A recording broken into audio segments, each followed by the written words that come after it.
sir.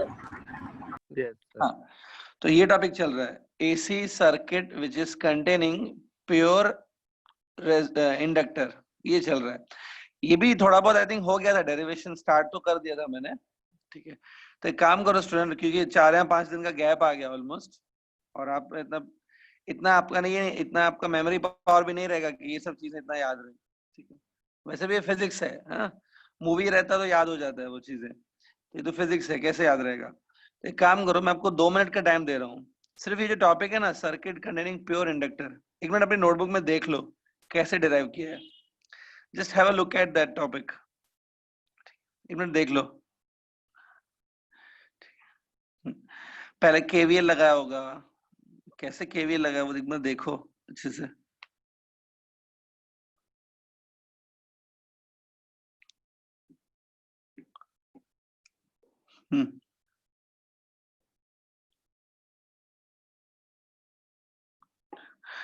Derivation में कुछ confusion है तो बोलो।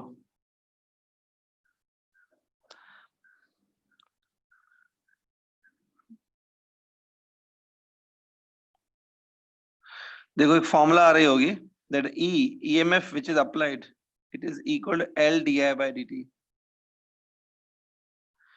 इसके बाद मैंने आपको बताया था कि इसमें आप I को पुट कर सकते हो, करंट आप अपने हिसाब से पुट कर दो। करंट पुट करोगे तो EMF निकलेगा उसमें से, अगर EMF पुट करोगे तो फिर करंट निकलेगा। E और I में से कोई भी एक हम लोग अपने हिसाब से डाल सकते हैं, तो फिर दूसरा निकलेगा। तो मैंने क्या पुट किया था, करंट को पुट किया कि EMF को पुट किया है पहले? करंट को कितना पुट किया है? I को मैंने पुट किया है I0 sin ओमेगा t करके। तो मैंने ऐसे अज्यूम किया कि suppose current is given bye I is equal to I0 sin omega t। It's our assumption and we gone with that। तो I0 बाहर आ गया क्योंकि I0 कांस्टेंट है, इट्स अ पीक वैल्यू ना। तो I0 और L बाहर आ गया, it will B derivative of sin omega t। Derivative of sin omega t will be cos omega t। ये देखो ये आया होगा इस, और साथ में ओमेगा भी आएगा ना, कि जब डेरिवेटिव लोगे तो अंदर का भी डेरिवेटिव लेना होगा, ओमेगा टी का derivative. So just have a look at your notebook. ये आपका फाइनल एक्सप्रेशन है, देखो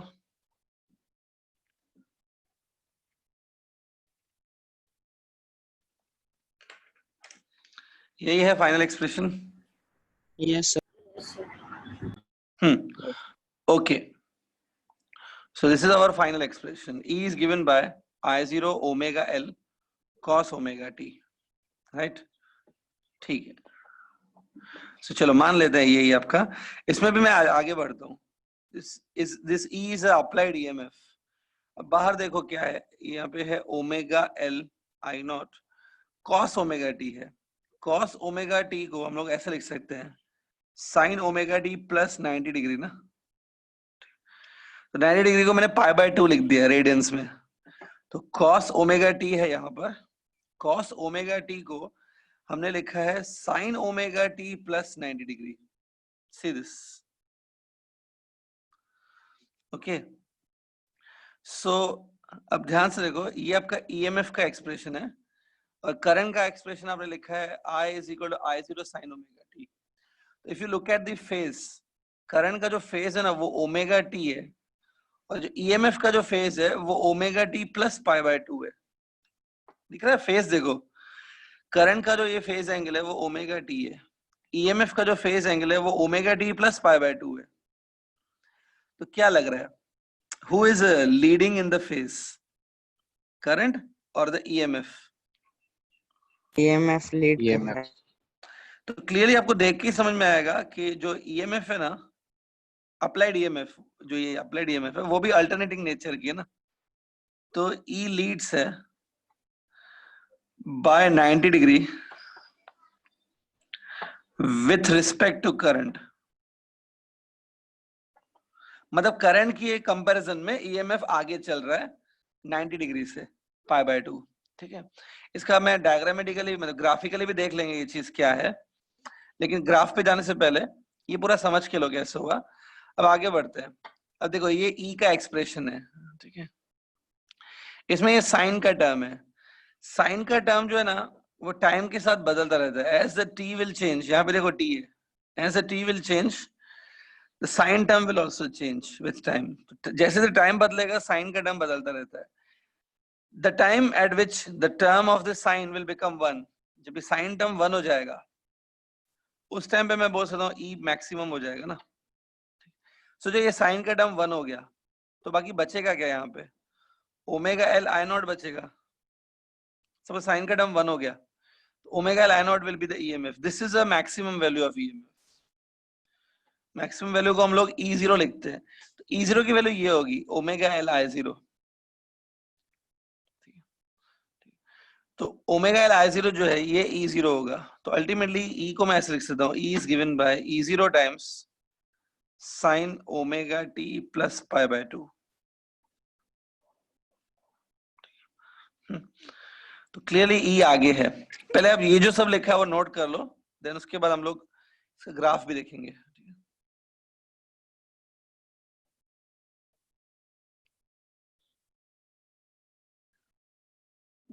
हो गया?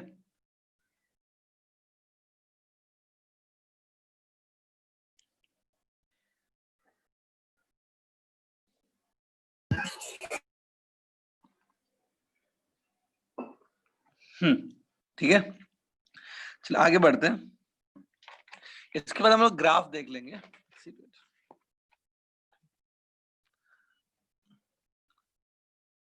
स्टूडेंट आप एक मिनट वेट करो, आप ग्राफ मत बनाना फिलहाल, यू डोंट ड्रॉ। मैं आपको बाद में बताऊंगा जब आपको ड्रॉ करना है, अभी ड्रॉ मत करना, नो नीड टू ड्रॉ। खाली आप देखो, जस्ट ऑब्जर्व करो कैसे बना रहा हूं। ठीक है, on the X axis suppose मैंने टाइम प्लॉटिंग कर दिया, टाइम टाइम मतलब टी, टी भी प्लॉट कर सकते हो, और ओमेगा टी चाहिए तो omega T as a whole भी प्लॉट कर सकते हैं, टी चलेगा। और यहाँ पर वाई एक्सिस पे सपोज मैंने ईएमएफ प्लॉट किया, पहले करंट ले लेते हैं, पहले करंट प्लॉट किया। ठीक है, अब आप डेरिवेशन को चेक करो। करंट की जो आपने फॉर्मूला लिखी है, करंट जो आपने लिखा है वो आपने ये लिखा है, देखो ये ना करंट की फॉर्मूला। इसका मतलब क्या हुआ, इसका मतलब है जो करंट का ग्राफ है ना वो साइनोसॉइडल शेप का रहेगा, क्योंकि साइन है ना, साइन शेप का ग्राफ रहेगा। मैथमेटिक्स में आपने सीखा है साइन ग्राफ ऐसा, बराबर। ये हो गया साइन ग्राफ। ठीक है, ये ग्राफ होगा करंट का। अच्छा, अब आते हैं ईएमएफ पे।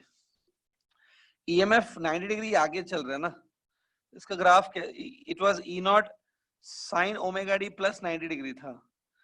Sign omega T plus 90 is same as cos omega T ना।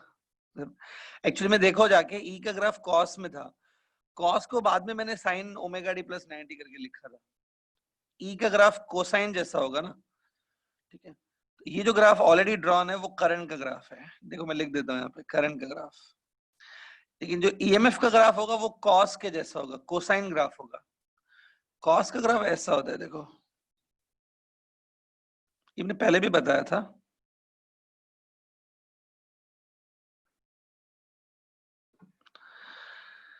दिख रहा है एक सेकेंड ग्राफ जो मैंने इसके अंदर डाल दिया है, डॉटेड ग्राफ। वो जो सेकेंड ग्राफ है डॉटेड वाला, it's a graph of EMF. तो क्या लग रहा है, दोनों ग्राफ एक जैसे ही वेरिएशन कर रहे हैं, लेकिन सबसे पहले पीक पर कौन पहुंच रहा है, who is at the peak first? EMF. क्या होता है, जो लीड करता है ना वही पहले पीक पे पहुंचता है। रियल लाइफ में भी ऐसा है ना, जो आगे चलता है वो पहले पीक पे पहुंचता है ना। सपोज पीक पे पहुंचने की कंपटीशन है, तो जो पीक पे पहले कौन पहुंचेगा, जो आगे चल रहा है। तो यहाँ पे जो पीक, ऐसा होता है रूल है कि जो पीक पे जो लीड करता है वो पीक पे पहले आता है। तो EMF is leading than current. देख लो, समझा ये ग्राफ? हाँ, ड्रॉ करने की नीड नहीं है, जैसे मैंने कहा ड्रॉ मत करो, जस्ट वेट अ मिनट। ये हो गया। सी स्टूडेंट, तो एक याद रखो, ऐसी जो शेप के ग्राफ आते हैं ना ये, ठीक है, अगर ग्राफ इस शेप का आ रहा है जैसे आपको स्क्रीन पे दिख रहा है, इसी शेप का ग्राफ आता है ना, तो मतलब यूजुअली ये जो क्वांटिटीज है ये अल्टरनेटिंग क्वांटिटीज होती है। देखो करंट का ग्राफ जिस शेप का है ना, उससे मैं देख से बोल सकता हूँ कि करंट अल्टरनेटिंग क्वांटिटी है। ईएमएफ का ग्राफ भी देख लो तो उससे पता चलता है कि ईएमएफ भी अल्टरनेटिंग क्वांटिटी है। तो इस टाइप के ग्राफ किसके लिए आते हैं, अल्टरनेटिंग क्वांटिटीज के लिए आते हैं।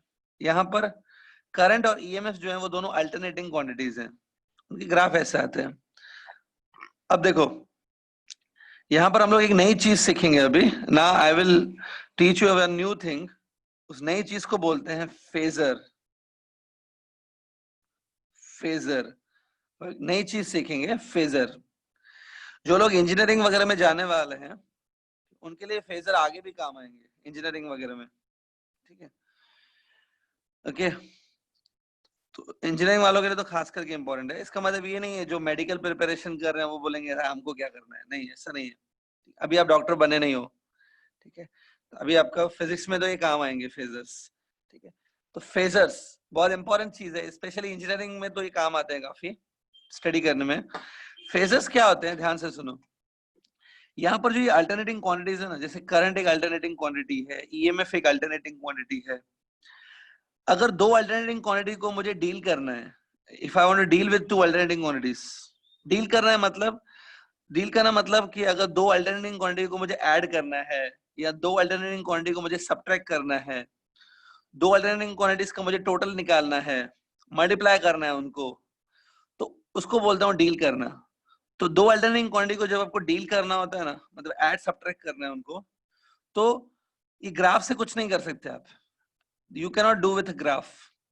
तो वो किया जाता है फेजर्स से। Phasors gives you an opportunity to add subtract multiply divide anything the two alternating quantities, ठीक है।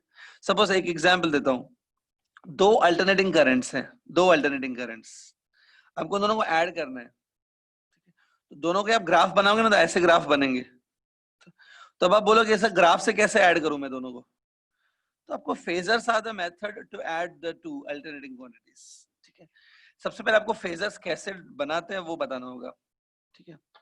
देखो क्या करना है, ध्यान से देखो, ठीक है। ये देखो फेजर्स कैसे बनाने हैं यहाँ पे बता देता हूँ। यहाँ पे देखो मैंने एक डॉट बनाया, ठीक है, ठीक है, डॉट बनाया, ठीक है।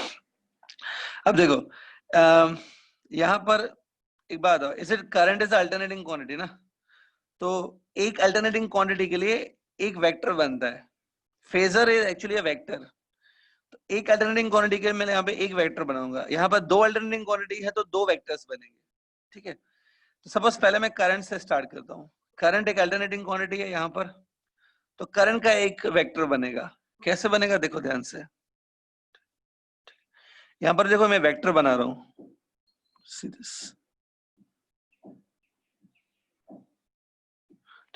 ये देखो मैंने एक वेक्टर बनाया, ठीक है, ये वेक्टर है बेसिकली।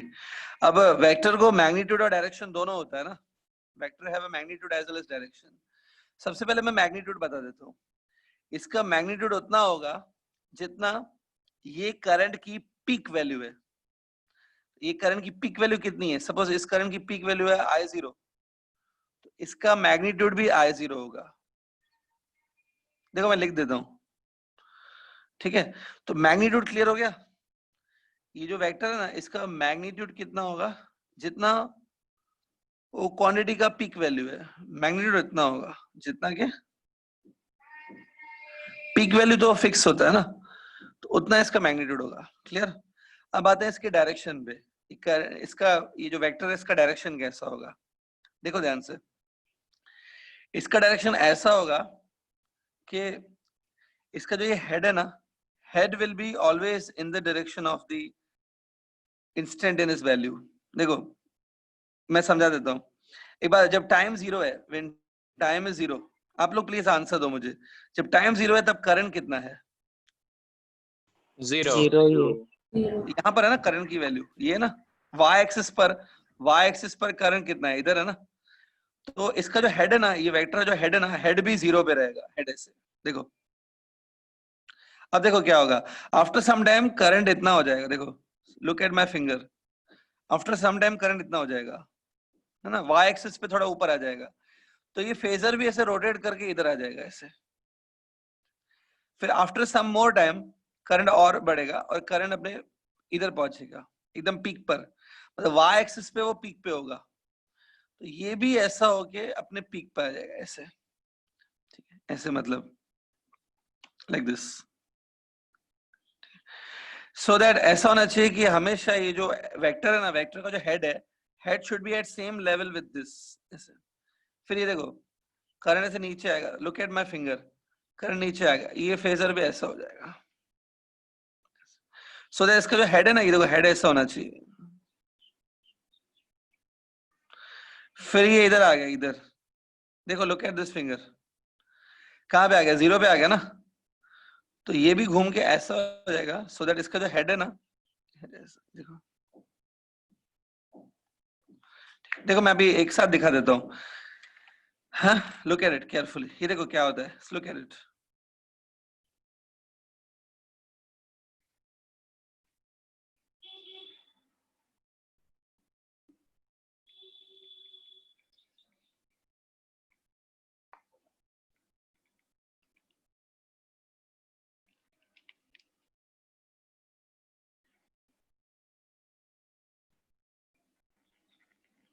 समझा क्या कुछ?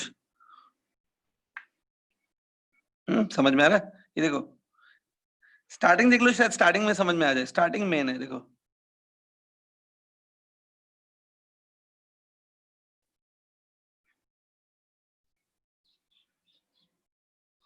क्लियर। तो जैसे ही करंट ऊपर बढ़ेगा ना, ये फेजर भी घूमेगा। इसका जो हेड है ना, हमेशा करंट की इंस्टेंटेनियस वैल्यू के साथ होना चाहिए, ऐसा। तो ये जो फेजर्स है ना, रोटेट करते हैं अल्टीमेटली, ये फेजर्स है ना ऐसे रोटेट करते हैं यूजुअली। ऐसा नहीं है कि ये फेजर रोटेट कर रहा है, एवरी फेजर रोटेट, इस वेक्टर को ही फेजर बोलते हैं। This vector is known as a phasor, ठीक है। तो इसका मैग्नीट्यूड कितना है, जितना पीक वैल्यू है, और ये रोटेट करता है एंटी क्लॉकवाइज सेंस में। सी मैंने आपको ऐसे बताया ना, ऐसे रोटेट कर रहा है। It usually rotates in anti clockwise sense, all vectors, ठीक है। अब थोड़ा और क्लियर होगा जब मैं दूसरा एक फेजर बनाऊंगा। देखो ये जो मैंने अभी फेजर बनाया ना, ये जो वेक्टर बनाया वो करंट के लिए था। अब यहाँ पर एक और अल्टरनेटिंग क्वांटिटी है विच इज ईएमएफ। तो ईएमएफ के लिए भी एक फेजर आएगा। देखो ईएमएफ का फेजर ऐसे आएगा, देखो, ठीक है। The magnitude of this phasor, the magnitude of this vector will be E0, right? जितना पीक वैल्यू होता है उतना मैंने कहा था कि मैग्नीट्यूड होता है, ये मैग्नीट्यूड इसका E0 होगा, ठीक। अब देखो स्टार्टिंग में जो ये ईएमएफ है, स्टार्टिंग में ईएमएफ पीक पर है ना, स्टार्टिंग में ईएमएफ इतना है ना, इतना। तो इसके सामने देखो ऐसे, ये देखो ऐसे इधर होगा हेड, ऐसे, ये देखो। अब उसके बाद ईएमएफ नीचे गिरना शुरू करेगी, देखो माय फिंगर, देखो ये ऐसे घूमना शुरू करेगा।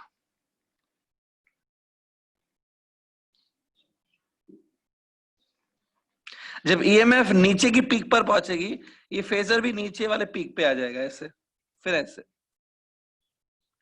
समझ में आ रहा है? क्योंकि स्टार्टिंग में ईएमएफ यहां पर है, तो इसका हेड भी यहां पे रहेगा। स्टार्टिंग में करंट 0 है, तो इसका हेड भी इधर है। समझ में आ रहा है? ये ईएमएफ का जो फेजर है ना, जो फेजर है ईएमएफ का, वो भी ऐसे घूमेगा। इमेजिन करो कि दोनों फेज, दोनों है ना, यहाँ पे दो आपको वेक्टर्स दिख रहे हैं, दोनों ऐसे घूमेंगे, देखो ऐसे। एज ए टाइम पासेस वो दोनों ऐसे घूमेंगे, दिख रहा है? ठीक है। तो एक बात है, इसमें अगर ऐसे दोनों ऐसे रोटेट होते रहेंगे कंटिन्यूअसली, दोनों में आगे कौन रहेगा हमेशा? Who will be ahead? EMF ही आगे रहेगा। आगे रहेगा ना, क्योंकि आपने देखो ये इंडक्टर का केस है, आपने पहले ही लिख चुके हो कि इंडक्टर के केस में ईएमएफ लीड्स बाय 90 डिग्री। देखो दोनों में एंगल कितनी है, देखो यहाँ पे 90 डिग्री की एंगल है दोनों के बीच में। तो इस ग्राफ से भी दिख जाता है, ग्राफ से भी दिख जाता है कि E is leading than the current by 90 degree, ठीक है। देखो जितना इन दोनों क्वांटिटीज के बीच में फेस का डिफरेंस होता है ना, ये ध्यान से सुनना जो बोल रहा हूँ, इन दोनों अल्टरनेटिंग क्वांटिटीज के बीच में जितना फेस का डिफरेंस होता है ना, उतना ही डिफरेंस इन दोनों वेक्टर्स के बीच में भी आता है। अगर इन दोनों क्वांटिटीज के बीच में 90 डिग्री का फेस डिफरेंस है, उतना ही 90 डिग्री का एंगल इन दोनों वेक्टर्स के बीच में भी आ जाता है। This such things are, this vectors are known as phasors. और ये जो डायग्राम मैंने बनाया ना, ये वाला, इस डायग्राम को फेजर डायग्राम कहते हैं। This is known as phasor diagram, ठीक है। अब सुनो ध्यान से, आपको क्या करना है, ग्राफ तो आपको बनाना है। फेजर डायग्राम इसके से बाजू में मैंने बनाया जस्ट टू एक्सप्लेन, बाजू में इसलिए बनाया जाता है टू एक्सप्लेन इट। आपको चाहिए तो आप भले बाजू में मत बनाओ, ग्राफ के नियर बाय मत बनाओ, ग्राफ से नीचे बनाओ भले, अब आपको ये फेजर भी बनाना पड़ेगा, फेजर और ये दोनों बना लो, ठीक है। No need to draw side by side, आप नीचे अलग से भी बना सकते हो फेजर, ठीक है। Draw both of this,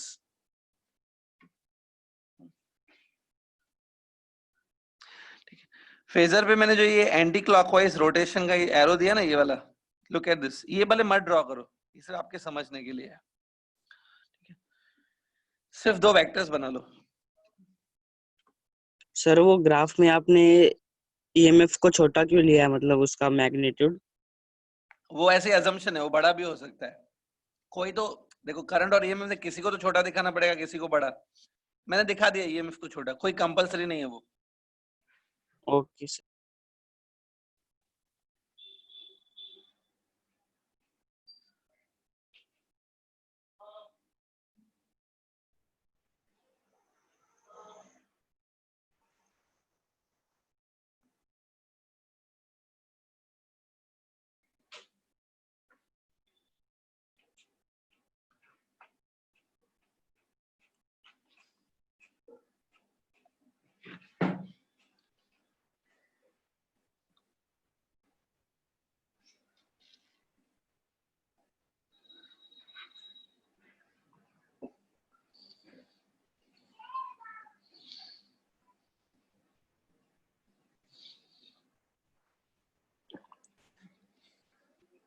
sir इसका मैग्नीट्यूड हमेशा पीक वैल्यू रहेगा कोई भी इसके लिए? हाँ, पीक वैल्यू लिया जाता है, इसका मैग्नीट्यूड उतना ही होगा जितना पीक वैल्यू है। Okay sir. सर पर पीक वैल्यू क्यों लेते हैं? अरे भाई उसका रीजन सिंपल है, ये जब अल्टरनेटिंग क्वांटिटी अपने पीक पर पहुंचती है, मैंने ऐसे बताया था ना कुछ ऐसे करके, ये भी घूमता है साथ में। तो ये जब अल्टरनेटिंग क्वांटिटी अपने पीक वैल्यू पे पहुंचेगी, मतलब कितना ऊपर पहुंच जाएगी, it will reach up by I0 ना, I0 मीटर ऊपर चली जाएगी। तो ये एरो भी ऐसे एकदम स्ट्रेट होके वर्टिकल खड़ा हो जाएगा, तो इसका लेंथ भी तो I0 होना चाहिए ना, तभी उनका हेड मैच होगा ना इधर से। देखो ऐसे होता है ना ये। Yes sir. तो ये जब ऊपर अपने पीक पे जाएगा, कितना ऊपर चला गया, it will go up by I0 metres. ये भी ऊपर जाना चाहिए बाय I0 मीटर, इसका हेड I0 मीटर ऊपर जाना चाहिए, इसकी लेंथ होनी चाहिए I0 एटलीस्ट। ओके सर, समझा। सर अब सेम लेंथ वाला ही लेना है हमेशा? भाई एरो की लेंथ उतनी है, वेक्टर की लेंथ उतनी है जितना उसका पीक वैल्यू है, क्या है इसमें डाउट है? ये जो लिखा है ना मैंने, यस सर। ये इसमें क्या हार्ड है, इतना समझ में नहीं आ रहा। Magnitude equal to peak value,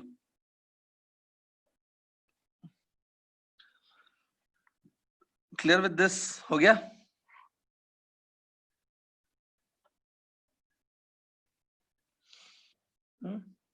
completed.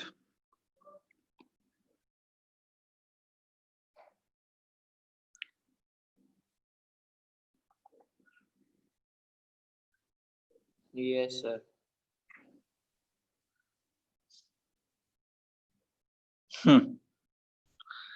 ठीक है।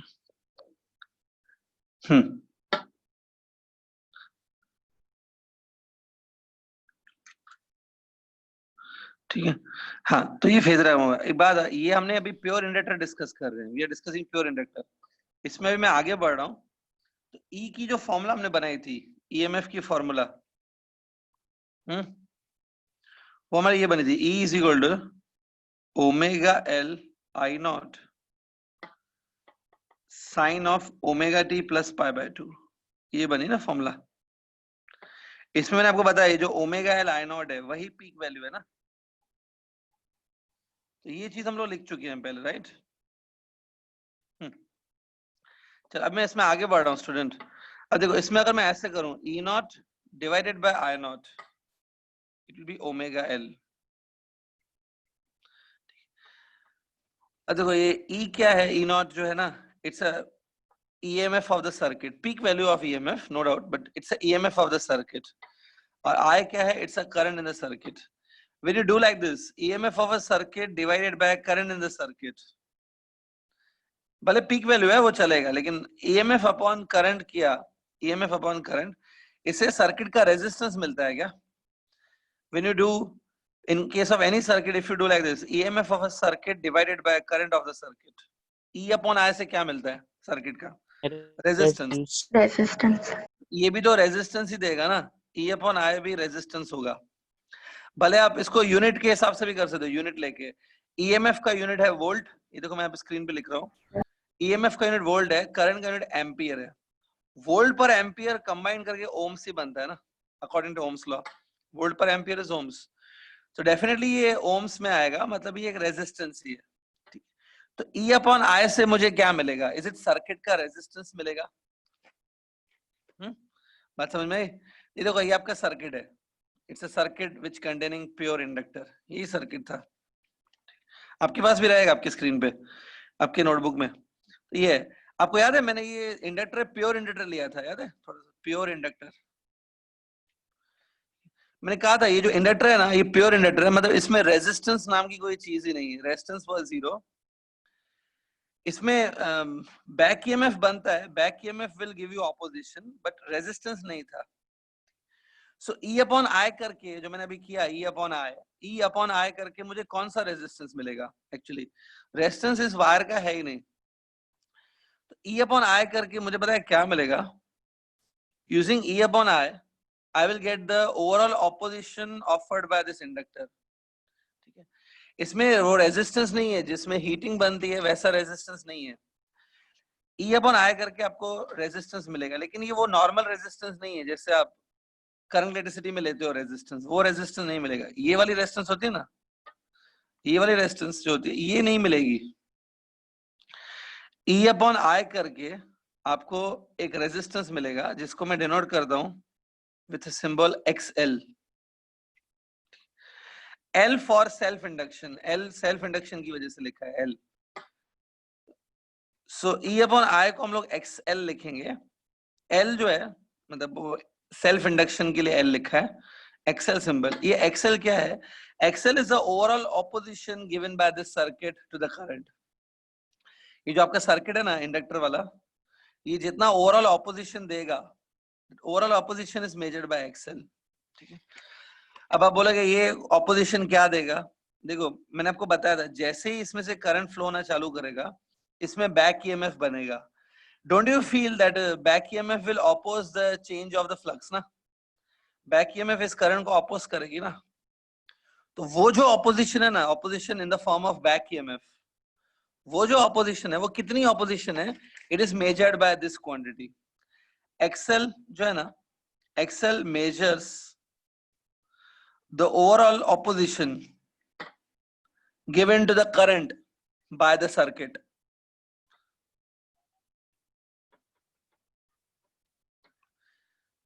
देखो ऐसा ही सेम चीज आपने कैपेसिटर में भी किया था, याद करो कैपेसिटर में XC आया था, XC याद है? यहाँ पर XL है, तो इस XL का नेम अभी बता देता हूँ। XL का जो नेम है ना, XL इज नोन एज, यहाँ पे लिख रहा हूं मैं, XL का नेम है इंडक्टिव रिएक्टेंस। अगर आपको कैपेसिटर वाला याद है, कैपेसिटर में XC सिंबल था, XC, उसका नाम था कैपेसिटिव रिएक्टेंस, इसका नाम है इंडक्टिव रिएक्टेंस, मतलब इंडक्टर का रिएक्शन। अगर इसमें सिंपल ट्रांसलेशन करूं, इसका मतलब है इंडक्टर का रिएक्शन, इंडक्टिव रिएक्टेंस। इंडक्टर जो रिएक्टेंस दे रहा है, रिएक्शन दे रहा है, वो है ये। इंडक्टर जो ऑपोजिशन दे रहा है, ये वो है। तो यहाँ पर E अपॉन I से XL मिलता है, तो this is a formula for XL, omega L। I suggest अब ये लिख लो, उसके साथ साथ एक बार कैपेसिटर में भी चले जाओ। कैपेसिटर में XC मिला था सेम बेसिस पे, XC, C मतलब कैपेसिटर, XC भी एक बार देख लो, XL भी देख लो, देखो कंपैरिजन करो दोनों का, तो दोनों ध्यान में रखना है आपको।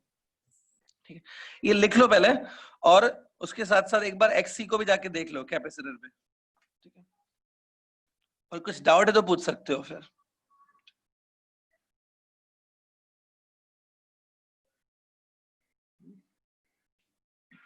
ये XL XC उतना जल्दी क्लियर नहीं होता है, as you practice this topic ना, थोड़ा थोड़ा आइजर से चल के XL XC समझेगा, उतना क्लियरिटी नहीं आती है फर्स्ट टाइम में XL XC में।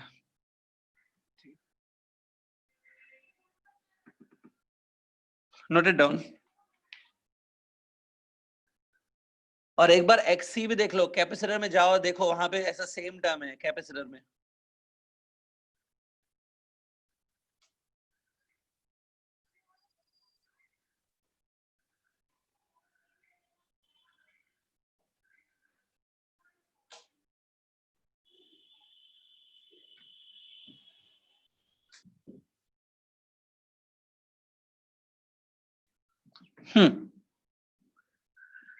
कैपेसिटर में XC मिला। What is the formula for XC, tell me. 1/ω into capacitance। मतलब 1/ωc। तो वहां पे 1 में है ओमेगा सी, यहाँ पर ओमेगा सी तो नहीं आएगा, ओमेगा एल है। एल वही है, पता है, L is a coefficient of self induction. यहाँ पे जो एल दिख रहा है ना, ये देखो, एल वही है, coefficient of self induction. L is depends on the geometry of the coil, याद है, वही है।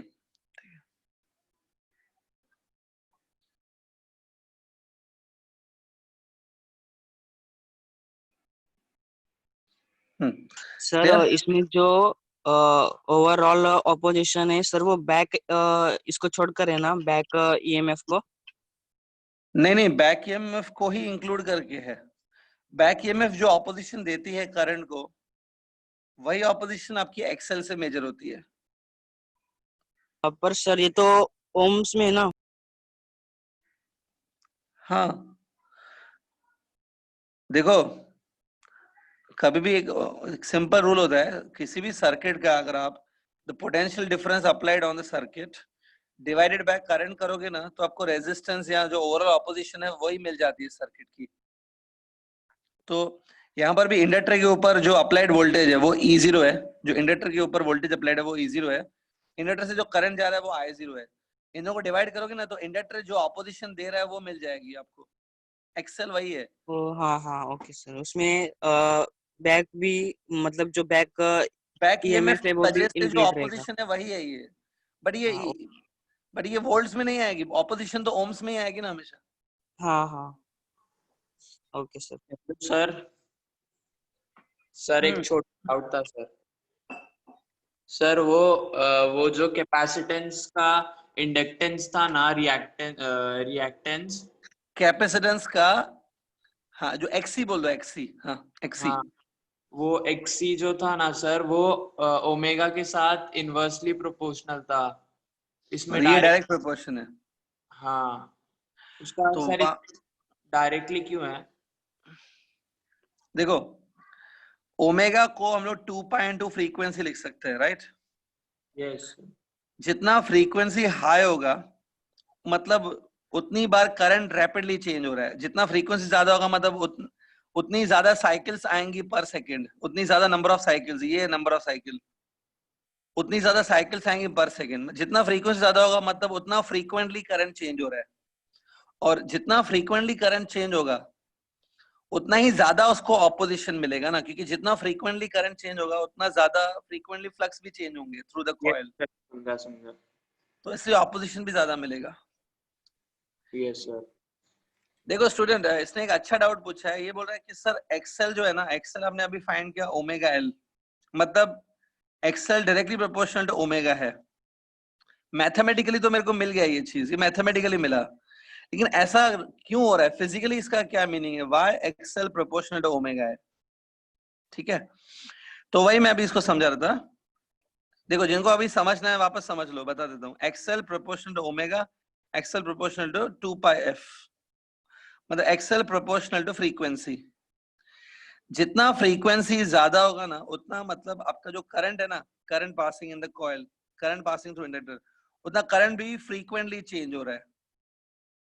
जितना फ्रीक्वेंसी ज्यादा करोगे, उतना करंट भी है ना चेंज ज्यादा फ्रीक्वेंटली होगा। जितना करंट जल्दी जल्दी फ्रीक्वेंटली चेंज होगा, उतने flux passing through the inductor भी फ्रीक्वेंटली चेंज होंगे। देखो, ये एक इंडक्टर है, इसमें से आपने करंट पास किया है, जितना ये करंट फ्रीक्वेंटली चेंज होगा, उतने फ्लक्स भी फ्रीक्वेंटली चेंज होंगे। अगर फ्लक्स ज्यादा फ्रीक्वेंटली चेंज होंगे, तो ये जो होता है ना d∅dt, ये होता है d∅dt, rate of change of flux, वो rate of change of flux भी ज्यादा फ्रीक्वेंट हो जाएगा ना। ज्यादा जल्दी जल्दी फ्लक्स चेंज होंगे, तो मतलब d∅dt भी ज्यादा हो जाएगा। आपको याद होगा फैराडे के लॉस, d∅dt ज्यादा होगा तो E प्रोड्यूस ज्यादा होगा, बैक ईएमएफ ज्यादा बनेगा। कि back EMF is given by d phi by d t. जितना बैक ईएमएफ ज्यादा बनेगा उतना ही वो ज्यादा ऑपोजिशन होगा ना करंट को, मतलब ऑपोजिशन बढ़ गया, मतलब एक्सेल बढ़ गया। तो यस, ऑपोजिशन बढ़ रहा है फ्रीक्वेंसी बढ़ने के साथ, hence XL proportional to omega बिल्कुल सही है। कुछ समझा? काफी कुछ है, ट्विस्टेड है, ठीक है। ये क्या बहुत सारी चीजें इन्वॉल्व है, इसलिए ज्यादा डिटेल में जाते ही नहीं है टीचर्स भी। लेकिन देखो जो भी चीज हम लोग, हाँ आकांक्षा है सेइंग एक्सेल का जैसे बताया वैसे एक्ससी का भी बताओ। हाँ ठीक है, वेट फॉर 2 मिनट्स, ठीक है। पहले एक्सेल का तो समझ के लो, ये समझा क्या क्या किया मैंने, काफी हॉरिबल कॉन्सेप्ट है ना, तो ये पहले समझ के लो मैंने क्या बोला, ठीक है।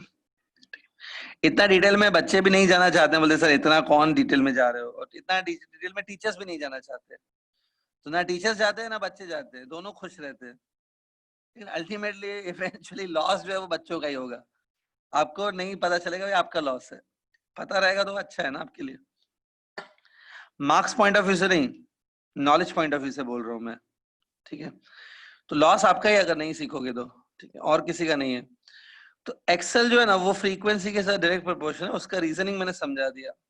मोर frequency current, more cycles will come, current will change more frequently, flux will change more frequently, EMF more will be produced, more EMF will be produced, मतलब more opposition will be given to the circuit, so XL will be more, ठीक है। हाँ अभी आकांक्षा है saying कि sir XC के case में क्या था याद है आपके पास, XC के केस में ऐसा था that XC is equal to 1 by omega C। तो यहां पर तो XC और ओमेगा आपस में इनवर्स प्रोपोर्शन है, ओमेगा को 2 पाई एफ लिखो, मतलब XC inversely proportional to frequency है, ठीक है।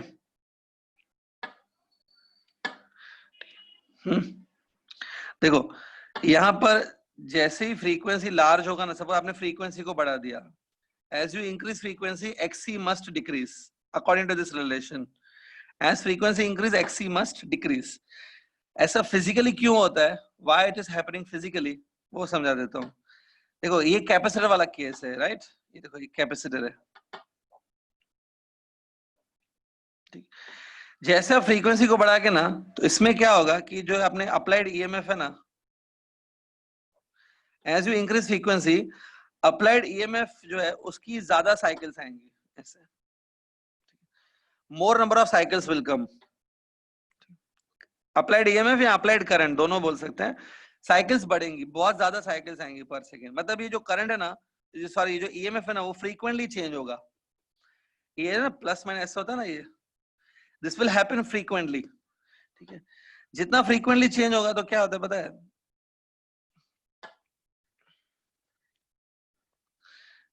सी जब इसकी चार्जिंग चलती है ना, सुनो ध्यान से, जब इस कैपेसिटर की चार्जिंग चलती रहती है, तो suppose charging is going on, तो चार्जिंग में ऑलरेडी इसके ऊपर पॉजिटिव चार्ज है, थोड़ा और पॉजिटिव चार्ज आके रखना है इसके ऊपर। तो जब ऑलरेडी एग्जिस्टिंग पॉजिटिव चार्ज है, इस पे ऊपर आपको और पॉजिटिव चार्ज रखना है, सो जो ऑलरेडी चार्जेस एग्जिस्टिंग है वो अपोज करेंगे ना इनकमिंग चार्ज को, तो वो ऑपोजिशन है यहाँ पे। तो यहाँ पर ऑपोजिशन कैसे मिलती है, ड्यूरिंग चार्जिंग जो ऑलरेडी पॉजिटिव चार्जेस है उसके ऊपर आपने थोड़ा और पॉजिटिव चार्जेस रखना चाहते हो, तो उसको ऑलरेडी एग्जिस्टिंग पॉजिटिव चार्जेस जो हैं वो अपोज करते हैं, दैट इज ऑपोजिशन। तो अगर देखो चार्जिंग लंबे समय तक चलेगी ना, if charging is happening for long time, तो लॉन्ग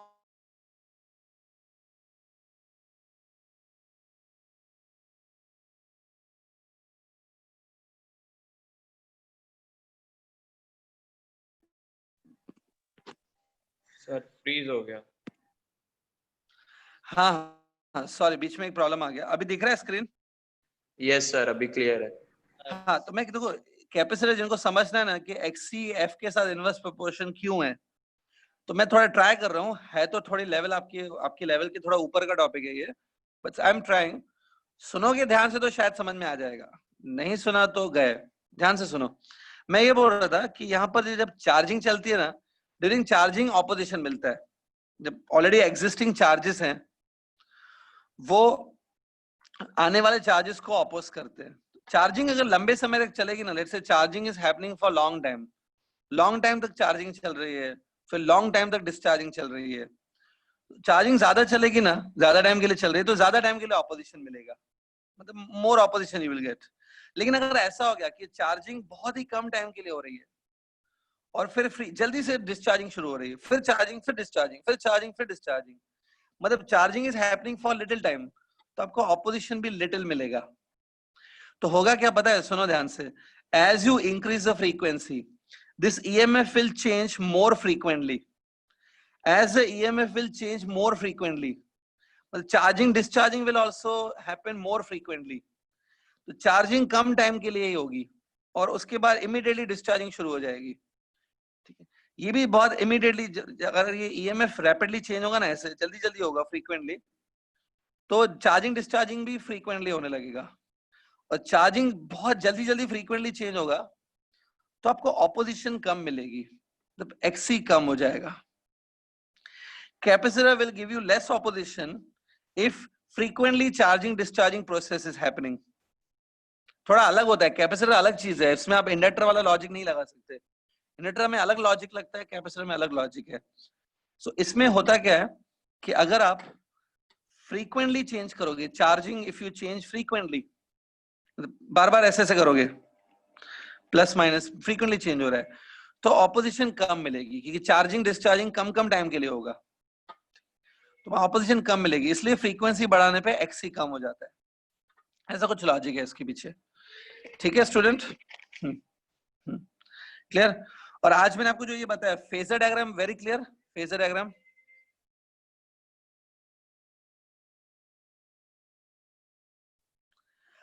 हाँ, अभी अमन कुमार बोल रहे हैं कि सर XC अगर कम हो गया तो अच्छी बात है ना, रेजिस्टेंस कम हो गया। देखो आप लोग स्टूडेंट्स की मेंटालिटी ये होती है कि रेजिस्टेंस कम होना अच्छी बात होती है, कभी कभी हमें रेजिस्टेंस चाहिए होता है सर्किट में, हमेशा कम होना अच्छी नहीं होती, कभी कभी रेजिस्टेंस बढ़ाना भी पड़ता है सर्किट में। तो इट्स नॉट XC कम होना ही अच्छा है, कभी कभी XC ज्यादा की भी जरूरत पड़ती है, ऐसा बोल नहीं सकते कि XC कम होना अच्छी बात है, ठीक है, ठीक है। अगर ऐसा है तो रेजिस्टेंस ज्यादा की कभी कोई नीड ही नहीं होगी, ऐसा नहीं है, ज्यादा रेजिस्टेंस की भी नीड होती है, ठीक है। Yes sir. तो today I think phasor diagram हमने डिस्कस किया था। एक काम करते हैं, just for the practice, phasor diagram की प्रैक्टिस के लिए we will draw the phasor diagram for circuit which contain only capacitor. Okay, anybody remembers with the circuit which contain only capacitor? इस सर्किट में करंट लीड करता है कि EMF lead करती है, किसी को याद है? करंट लीड करता है। एक वर्ड मैंने आपको बताया था आइस करके, याद है? याद करो, बताया था। C मतलब कैपेसिटर, I मतलब करंट, E मतलब EMF। तो who is leading here? I is leading, E is back side ना, तो ये बताया था मैंने शायद, याद है? हाँ, तो कौन लीड करता है? करंट। कितना लीड कर रहा है? बाय 90 डिग्री और बाय 180 डिग्री और बाय 360 डिग्री, कितना लीड करता है? Anybody remembers? नहीं याद है तो आप जाके चेक करो नोटबुक, मुझे बताओ करंट कितने एंगल से लीड कर रहा है? 90 डिग्री 90 डिग्री 90 था। तो अगर कोई बोलेगा ना कि इनके फेजर्स बनाओ, फेजर्स फॉर दिस सर्किट, तो मैं क्या करूंगा? मैं एक वेक्टर बनाऊंगा ऑफ लेंथ I0, ऐसे बना लिया। उसके बाद मैं EMF का फेजर ऐसे बनाऊंगा, देखो देखो दोनों में 90 डिग्री का डिफरेंस है। आपको कुछ याद है? ये जो फेजर्स हैं, ये दोनों फेजर्स हैं, फेजर्स एंटी क्लॉकवाइज घूमते हैं कि क्लॉकवाइज? बताया था मैंने, रोटेशन कैसा होता है इनका? Anti clockwise. Anti clockwise. तो ये ऐसे घूमेंगे ना, देखो देखो बराबर है। तो एक बार जब ये एंटी क्लॉकवाइज घूमेंगे, who will be always ahead in these two, current और EMF? करंट। वही तो आपने बताया, कैपेसिटर के केस में current is leading by 90 degree ना। तो ये है फेजर डायग्राम फॉर कैपेसिटर। एक काम करो स्टूडेंट, मैं एक छोटा सा होमवर्क दे रहा हूं आपको, होमवर्क नहीं मतलब अभी आप करके बताओ मुझे। ये मैंने आपको फेजर डायग्राम बनाया for circuit containing only capacitor. जिनको ये समझ गया, उसके बाद एज अ टास्क आप करो, draw the phasor diagram for circuit containing only resistor. ये भी हमने करा है पहले, ओनली रेजिस्टेंस।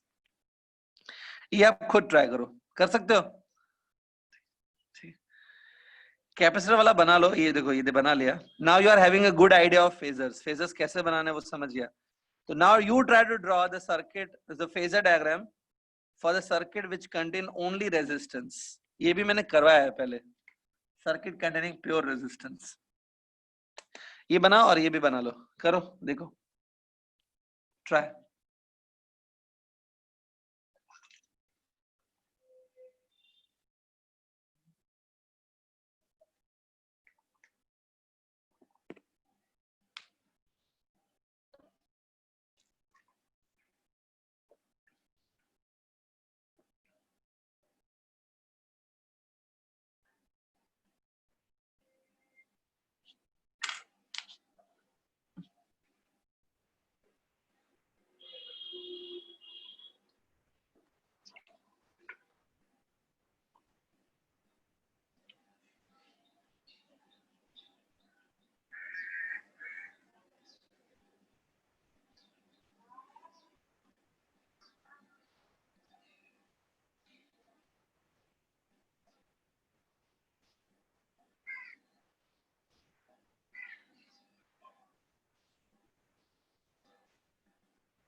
नहीं, E0 और I0 में से कोई भी एक बड़ी लेंथ का बना सकते हो। ऐसे मत सोचना कि हमेशा ये जो I0 है वही बड़ा होगा लेंथ में, वो मेरा अजम्पशन है। देखो दोनों वेक्टर्स में से किसी एक को तो बड़ा बनाना पड़ेगा ना, दोनों सेम लेंथ के हैं उसका भी कोई प्रूफ नहीं है कि सेम लेंथ के होंगे। तो मैंने एक कोई भी बड़ा बनाना था तो मैंने I0 को बड़ा बना दिया। आपको नहीं पसंद है आप E0 को बड़ा बनाओ, चलेगा। You try to draw the phasor diagram now for the circuit containing pure resistance. मैंने वो करवाया आपको, pure resistance। जाके चेक करो pure resistance में कौन लीडिंग है, कौन लैग करता है फेज में।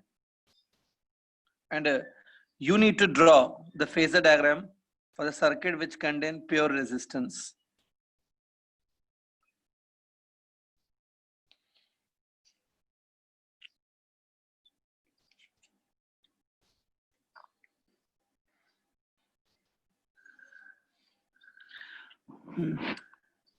कॉलेज के लेक्चर्स अटेंड करते हो कि जैसे कि बस वहां पे बंकिंग मारनी, ऑनलाइन बंकिंग? सर चालू ही नहीं हुआ अभी तक लेक्चर कॉलेज का। कोई कॉलेज, किसी कॉलेज के तो चालू हुए होंगे ना? कौन से कॉलेज के चालू हुए हैं? मॉडल होते हैं लेक्चर्स? हाँ होते हैं। ठीक है, अटेंड करते हो ना? नहीं सर। अच्छा, आरकेटी के भी चालू है। अच्छा, मॉडल में तो मंडल सर पढ़ाते होंगे ना, अभी मैथ्स कराते हैं क्या मंडल सर ऑनलाइन? हाँ सर।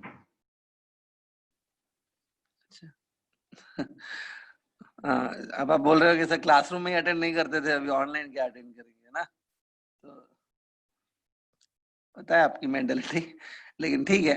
अगर कोई जो लैंग्वेज के लेक्चर्स हैं, अगर इंग्लिश या हिंदी या मराठी कोई लैंग्वेज के लेक्चर्स हो या आईआईटी के हो, एट इज वो तो अटेंड करो, ठीक है। पीसीएम नहीं किया तो भी चलेगा क्योंकि वो यहाँ पे हो जाएंगे आपकी, may be I am assuming कि आप यहाँ पे अटेंड करोगे वो, that is my assumption. So बाकी लैंग्वेज तो वहां पे अटेंड करो एटलीस्ट, हिंदी इंग्लिश मराठी जो भी है लैंग्वेजेस, या आईटी। हाँ, कंप्लीटेड फेजर डायग्राम बनाया क्या सर्किट कंटेनिंग प्योर रेजिस्टेंस का? किसी ने बनाया क्या? Yes sir. अच्छा बनाया, थोड़ा अलग ही टाइप का आया होगा। तो कुछ बता सकते हो कैसे बनाया आपने, मतलब क्या ई और आई कैसे बनाया आपने? थोड़ा बताओ डिस्क्रिप्शन कैसे बनाया। सर दोनों का फॉर्मूला देखा तो दोनों में साइन ओमेगा टी था और कुछ भी उसमें ये फेज डिफरेंस नहीं डिफरेंस था, नहीं तो था, दोनों को एक ही लाइन पे बनाया। मतलब ई और आई के दोनों के जो फेजेस हैं वो पैरेलल हो जाएंगे एक दूसरे के, हाँ एक सर। ही लाइन पे बनाया ना? यस करेक्ट है स्टूडेंट. अगर आप चेक करोगे ना, the circuit which contain only resistance, circuit containing pure resistance, उस केस में ऐसा था कि EMF and current both are in same phase, E and I both are in same phase. Suppose ये E का फेजर बनाया आपने, करंट का भी सेम फेज में है, सेम फेज में, तो करंट भी यहीं पे आएगा. ऐसे कोई लीडिंग नहीं है, कोई लैगिंग नहीं है, दोनों साथ साथ में, तो ये करंट का ऐसा एट द मोस्ट हम लोग ऐसा बना सकते हैं. देखो, is it similar diagram is there for, आपने ऐसे बनाया सिमिलर? Yes. हाँ सर. Yes, sir. Yes, sir. The graph for circuit containing pure resistance. ठीक है.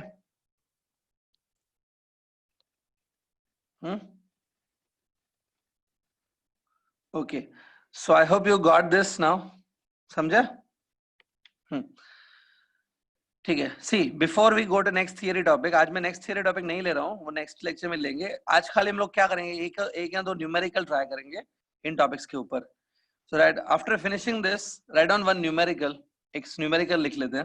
Right down. ठीक है, एक न्यूमेरिकल लिखो. इसमें लिखो numerical. I am starting now. लिखो alternating EMF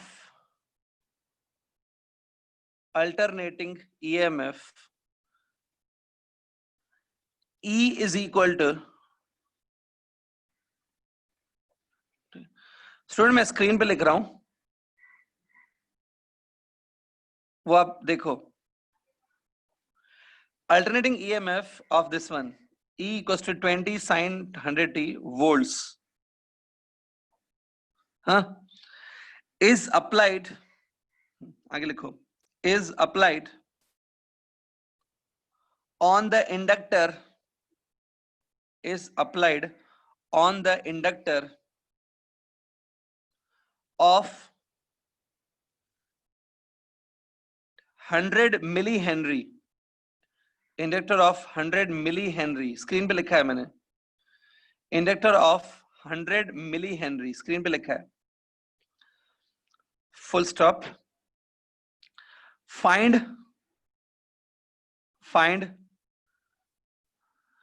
the RMS current. Find the RMS current. And also find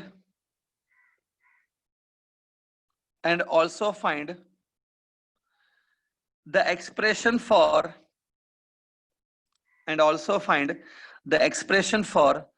instantaneous value of current, and also find the expression for instantaneous value of current. Question लिखा सबने? I hope आपने लिखा होगा. एक बार मैं quickly बोल देता हूं वापस क्वेश्चन, देख लो. An alternating EMF of this one is applied on the inductor of 100 millihenry. Find RMS current and find expression for instantaneous current. हाँ, एक बार रीड करो अच्छे से. आप जो जो डेटा लिख सकते हो लिखो डेटा.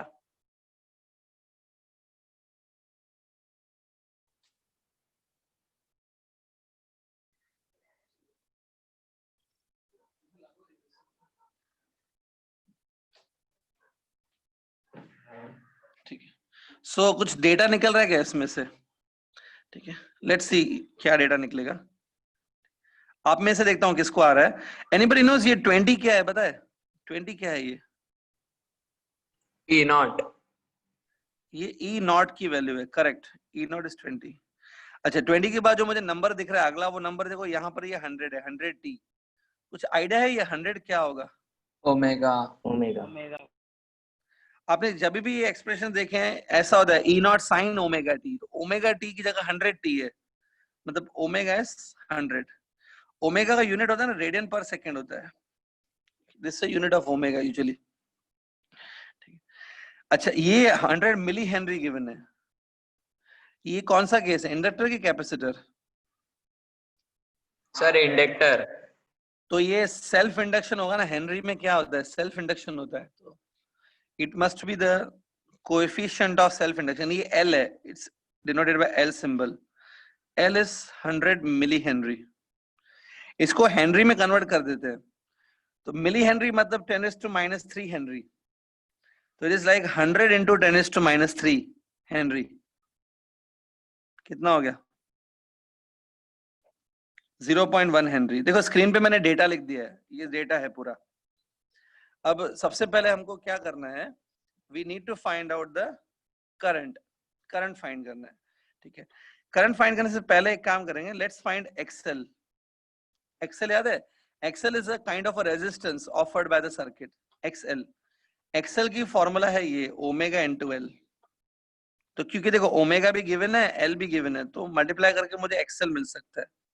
तो XL will be omega into L. देखो ओमेगा 100 है और जो एल है वो 0.1 है. Look at the screen. So 10 आ गया ना. Anybody knows what's the unit of this XL? XL का यूनिट ओम. ओम. तो 10 ohms आएगा ना. एक्सएल का नेम याद कर लो. एक्सएल का नेम था inductive reactance. It's a reaction given by inductor. Inductive reactance बोलते हैं इसको. रिएक्शन नहीं है, रेजिस्टेंस ही है बेसिकली, तो लेकिन बोलते हैं रिएक्टेंस है इसको, ठीक है. 10 ohm एक्सएल हो गया. अब एक याद करके बताओ, अगर मैं किसी सर्किट का ईएमएफ ले लूं, ई नॉट ले लूं, ई नॉट डिवाइडेड बाय रेजिस्टेंस कर लूं एक्सएल, एनी आइडिया क्या मिलेगा इससे? ई नॉट अपॉन एक्सएल से I not. I not. It will give you I not. चलो गुड. जो स्टूडेंट ध्यान दे रहे हैं देखो उनका रैपिडली आंसर निकल रहे हैं उनमें से. गुड. ध्यान दोगे तो सब आ जाएगा समझ में, ठीक है. ई नॉट आपका 20 वोल्ट है as given in the question. XL मैंने फाइंड किया यहाँ पे 10 ohms. 10 20/10 2 एम्पियर. लेकिन ये आई नॉट मिला ना मुझे, क्योंकि मैंने यहाँ पे ई नॉट पुट किया तो आई नॉट मिल गया मुझे. तो आई नॉट देखो 2 एम्पियर है, लेकिन मुझे आरएमएस करंट चाहिए. एनी आइडिया आरएमएस करंट याद है ना आपको क्या होता है? आरएमएस करंट कैसे मिलेगा? I not by root 2. एक फॉर्मूला थी I naught by root 2. I naught by root 2 को मैं ऐसे लिख सकता हूँ 1/√2 टाइम्स आई नॉट ना. किसी को याद है 1/√2 की वैल्यू? मैंने बताई थी आपको 1/√2 की वैल्यू 0.70. 0.707. हाँ 1/√2 की वैल्यू जो होती है वो 0.707. It's like 0707 into I not. I not आपका 2 एम्पियर है. ये यहाँ पर देखो 0.707 की कोई एक्चुअली में नीड नहीं थी. यहाँ पे अगर आप लोग सीधा आई नॉट डाल देते डिवाइड बाय √2 तो भी हो जाता. अभी करो तो अभी भी हो जाएगा. इट्स 1.414. ये आरएमएस करंट है, ठीक है. यहां तक पहले समझ के लो.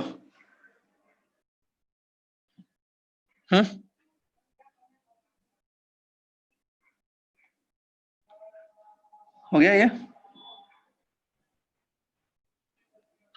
ठीक है. फिनिश्ड. Yes sir. इसके बाद लास्ट एक चीज और है, हमें इंस्टेंटेनियस करंट निकालना है. इंस्टेंटेनियस करंट मतलब current at any time t. तो इंस्टेंटेनियस करंट कैसे निकालेंगे वो बता देता हूं मैं last. Finish till this? Yes. तो लास्ट जो पार्ट है ना, आखिरी का जो पार्ट है, मैं यहां पर कर लेता हूं student. Look at this here. देखो current is given by this formula. I is equal to I naught sine omega T और उसके बाद प्लस और माइनस 90 डिग्री. वो मुझे नहीं पता, प्लस माइनस 90 कुछ तो होगा, वो होगा, इसलिए मैंने छोड़ दिया है. प्लस माइनस 90 होगा.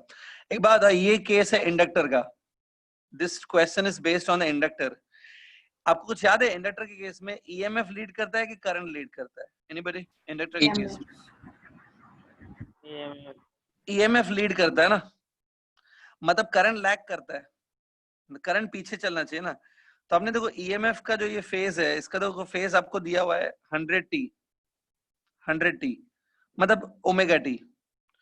तो करंट के लिए मैं लिखूंगा ओमेगा डी -90 की ओमेगा डी +90 लिखना चाहिए. क्या लगता है करंट के लिए? -90. -90 क्योंकि करंट लैग करता है, ईएमएफ लीड करती है, ठीक है. देखो -90 आएगा, ठीक. अच्छा आई नॉट की वैल्यू आपने निकाली. आई नॉट 2 एम्पियर है आई थिंक. ये आई नॉट है ना, मैं पीक वैल्यू ऑफ करंट वो 2 एम्पियर है. उसके बाद साइन ओमेगा 100 है ना, 100t minus 90 डिग्री को पाई बाय 2 लिख देते हैं. This is the expression for current, instantaneous current. क्या है expression? I is equal to 2 times sin 100t minus pi by 2. ये करंट है और ये EMF है इन द सर्किट. समझा ये?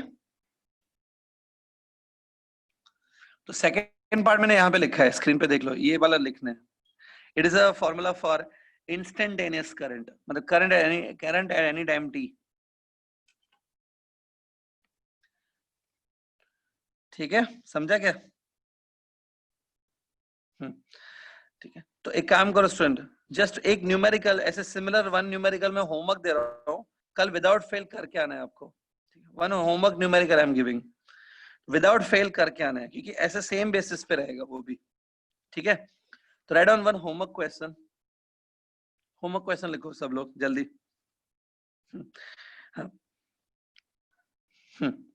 लिखो, N alternating EMF, write down, N alternating EMF, यही सेम लिख दो, alternating EMF E is equal to 20 sin 100t. ये सेम वाली लिख दो, सेम वाली. Alternating EMF E is equal to 20 sin 100t, same लिख दो, वोल्ट्स. ठीक है, आगे लिखो, is applied on a capacitor, is applied on a capacitor of 10 microfarads, applied on a capacitor of 10 microfarads, full stop. Calculate the expression for instantaneous current. Calculate the expression for instantaneous current and also find RMS current. And also find RMS current. तो देखो same question है, खाली capacitor लगा दिया है मैंने. कर पाओगे ये? Yes, sir. ये होमवर्क है, विदाउट फेल हर एक स्टूडेंट को करके आना है कल तक, विदाउट फेल बोल रहा हूँ. अगर मैंने कल पकड़ा कि आप नहीं करके आए हो तो I may throw you out of the class. मैं बोल दूंगा, आपको लॉग आउट करने को बोल दूंगा.